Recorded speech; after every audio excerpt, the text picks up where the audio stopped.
Intensīvākā Latvijas šoseja, Rīgas Jūrmālas šoseja, 19. marts, ārā ir plus 11 grādi, bet tikpat labi varbūt arī plus 2. Lūk, zīme 90. Ai. Kad tad Latvijas valsts ceļš savā iedomu pasaulē sapratīs, kad ir pienācis laiks atjaunot 110 km/h?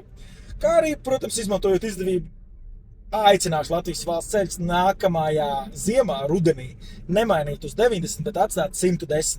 Jo es neatceros, kad jūs maksātu kaut kādas kompensācijas par smago ceļu satiksmes negadījumu uz Bauskas šosejas, kas notika uz jaunas būvētās šosejas senāk, vai ne? Jums taču nav atbildība par to, jo atbildība saskaņā ar ceļu satiksmes noteikumiem ir autovadītājiem, izvērtējot distanci, vai kur šeit ir milzīgi sarežģīts satiksme. Nezinu, kā es te spēju viens pats norendēties bez jūsu padomiem starp šajās 3 joslās, bet gan kaut kā es tikšu galā. Un līdz ar to arī ziemā, tad, kad uzsniks sniegs, es zināšu, ka nevajag braukt uz 110, bet varbūt pat uz 70 km/h.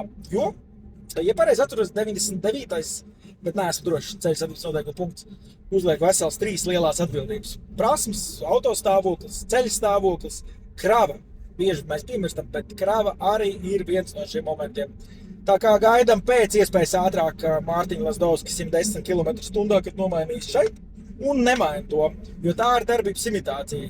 Es noskatījos pirms 6 gadiem konferenci, kur tu vadīji, baigi neredz uzlabojums šo 6 gadu laikā no Latvijas valsts ceļiem. Uz iepriekšējiem lauriem tikai dzīvojam.